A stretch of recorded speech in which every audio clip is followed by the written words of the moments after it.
Nice pants. Nice pants. Nice pants. Those are nice pants. What is going on? I want to talk about something that is kind of heavily discussed in the motorcycle community that a lot of people don't understand, and that is lane splitting, or also known as lane filtering. The only state in the continental US that it's legal to lane split is California, unfortunately. And you probably have seen me and probably Guy Balls do it here and there in our videos. We live in New York, so I consider a gray area because there isn't a law against lane splitting, but it's not per se legal. It's just not illegal. So that's what I'm saying. It's kind of in like the gray area.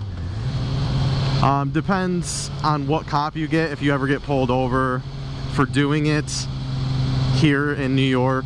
I see it as long as you do it responsibly and you don't like fly in and out of traffic, it's a lot more safe to lane filter than to just sit there in traffic behind cars. You know, if anybody were to smash me in the back, I'm not gonna get sandwiched in between that car and the car in front of me. So the same applies for when I filter through traffic. I'm one less vehicle on the road that you have to worry about. Like I said, as long as you do it like responsibly and you don't hoon by these guys. Like in California, I'm nearly certain you can't be going faster than 15 miles an hour faster than the car that you're, you know, splitting. But our families are getting concerned and getting worried because from time to time they'll see us filtering through traffic, because they're right, it does just take a split second for a car just not paying attention, not seeing us, you know, float into us by accident, not even intentionally. And then of course, you know, we do live in New York, so it is predominantly full of assholes, so some people might close the gap on us.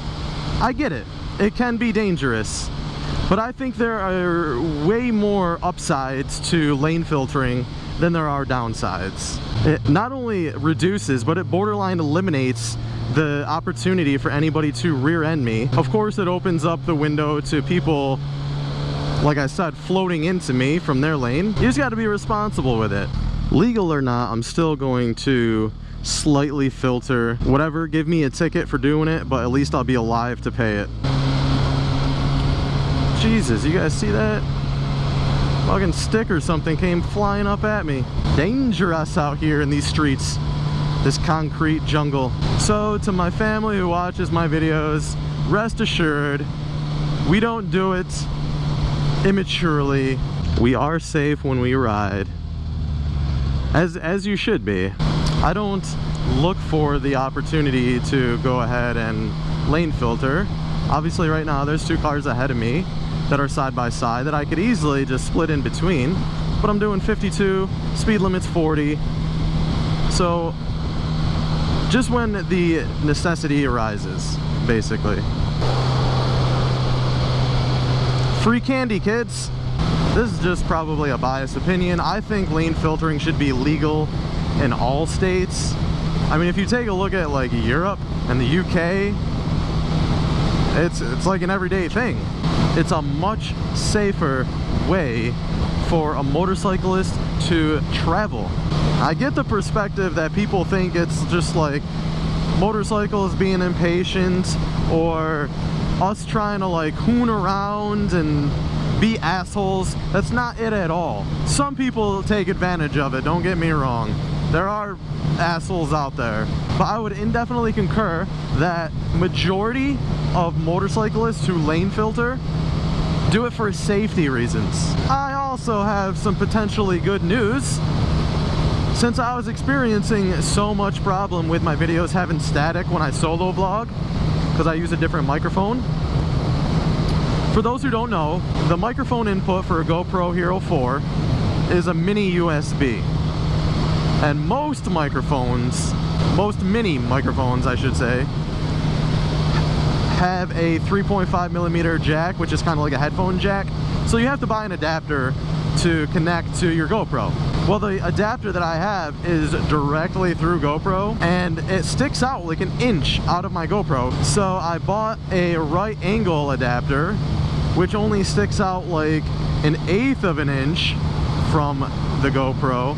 And the problem with those are that you can't really find a good quality one. A lot of them out there are like the cheap knockoffs that are like, you know, $4 or $5 that they just don't work. I don't know if GoPro has a certain coating that only certain microphone adapters will work with it or what.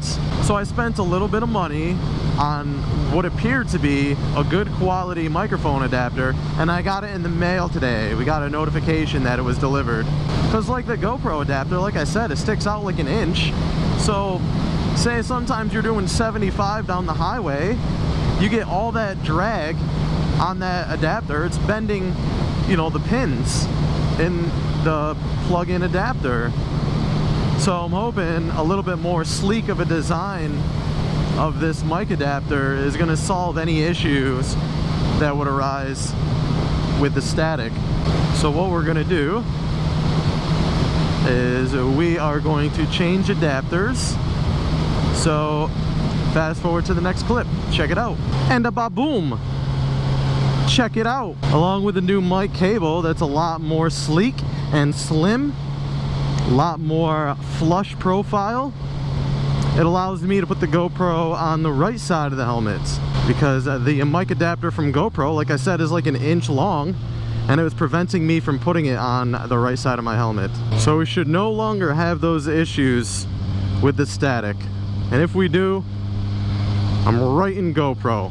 But I'm curious as to what you guys think about the new position for the GoPro.